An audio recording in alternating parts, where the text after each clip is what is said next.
An investigation by The Intercept into Joe Biden's foreign policy record reveals a long history of supporting foreign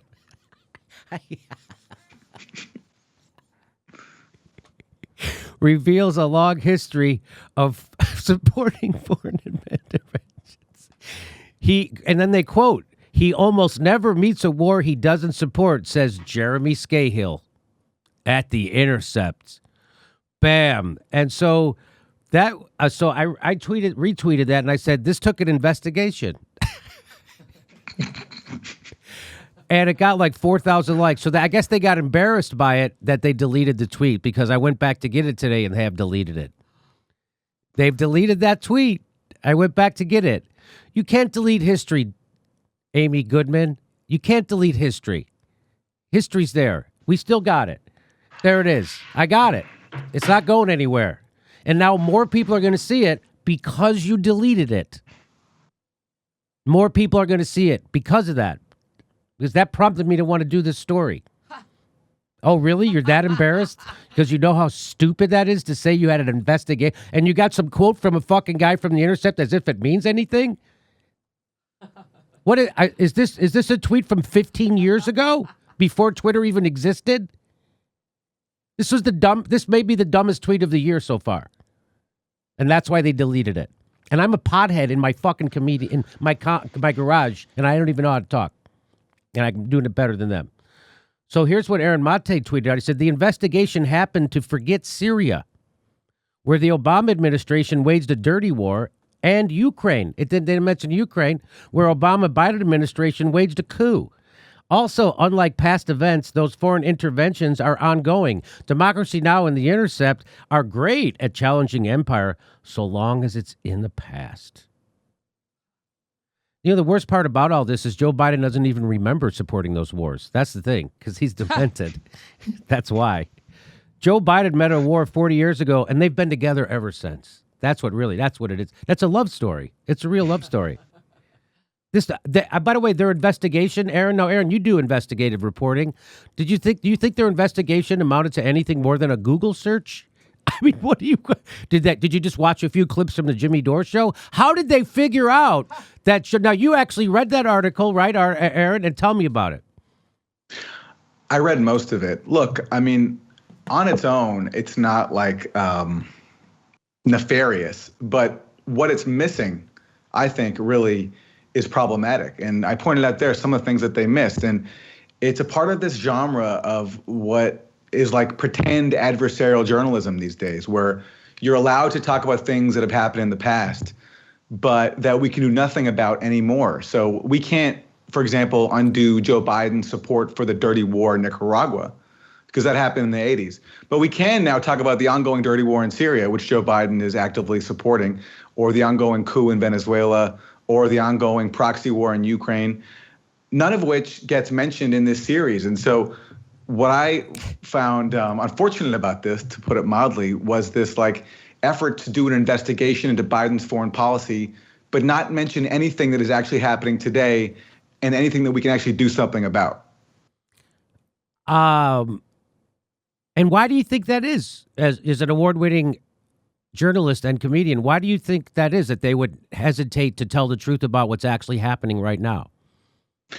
Well, unfortunately, you can look at both Democracy Now! And The Intercept and say that while they've been great in the past at covering foreign policy, on especially Democracy Now!, The Intercept is a bit more spotty.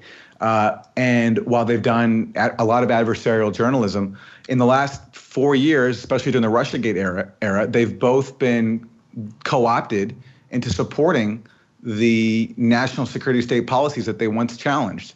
So The Intercept, it was like an unabashed cheerleader for the dirty war on Syria, which is ironic because Jeremy, one of the co-founders of The Intercept, wrote a great book called Dirty Wars, all about U.S. dirty wars. And now the outlet in his name becomes a champion of the dirty war in Syria. And the same thing with Democracy Now! And so it's like now their form of adversarial journalism is to like oppose things that we can't do anything about anymore, while lending progressive cover to the ongoing dirty wars and the ongoing national security state scandals. That's exactly right. They're giving, I mean, I'm flummoxed, you know? I mean, I was on the Pacifica Network. Our show was on the Pacifica Network, radio network for over a decade, and Amy Goodman is the flagship news show on that. And it was painful to accidentally hear her news show for the last 5 years. It was painful to accidentally see it. Nobody watches it on YouTube anymore because they sound just like MSNBC and the Young Turks. No one watches Democracy Now! On YouTube. They supposedly have more subscribers than the Jimmy Dore show, but no one watches that show. Their videos get 10,000 views, you know, if. And why is that? I'll tell you why. Because they're not offering you anything except the actual claptrap that you can get from fake tough guy Lawrence O'Donnell or bought and paid for Cenk Uygur or anybody else with an MSNBC contract, or what Chris Cuomo is going to tell you about Syria and Venezuela and Joe Biden. They bring out in the Intercept did an investigation about shit that happened 20 years ago, but they're not talking about what's happening right now. That's go ahead. Well, I can give you so many examples. So take Syria and the Intercept. Right now, the U.S. is imposing these sanctions on Syria called the Caesar sanctions, crippling sanctions that explicitly target Syria's reconstruction. So it wasn't enough for us to spend billions of dollars on a dirty war that destroyed Syria. Now that it's pretty much over, now we're going to prevent this suffering country from rebuilding. And we're going to target any company that tries to even do business there, which makes rebuilding impossible. It makes importing things like toothpaste and medical parts very, very difficult. Like doctors have to smuggle in parts to fix their broken CT scanners. Look at the Intercept's website. The only mention of the Caesar sanctions was an article 2 years ago when they were first proposed. And it's basically, you read the article, it's supportive of the Caesar sanctions. It takes a shot at Code Pink, this peace group, for opposing them. And it suggests that they're not listening to the voices of Syrians because this one exile Syrian lobby group supports the sanctions because that groups like that were supporters of the dirty war because they want a regime change. The article is even called something like the sanctions are going to target supporters of Assad. When really these sanctions target Syria's people. That's the point of U.S. sanctions. Only mention of it comes 2 years ago. It was passed last year, zero coverage in the Intercept. Speaking of zero, also the OPCW whistleblower story, which we've covered a lot on your show. I cover all the time at the Gray Zone. This massive pro-war deception, the biggest cover-up since the Iraq War. The OPCW censoring its own inspectors who found no evidence of a chemical weapons attack in Syria, and that the allegation of that chemical weapons attack was used to justify the bombing of Syria by the U.S., Britain, and France. When that alleged chemical attack first happened, The Intercept ran a bunch of columns basically promoting the Trump administration's narrative that there was a chemical attack. Hey, everybody, this is the part where I tell you where all our live shows are, but there aren't any. And then this is why I tell you to join our premium program and get extra content, but nobody's got a fucking job. So just enjoy the video.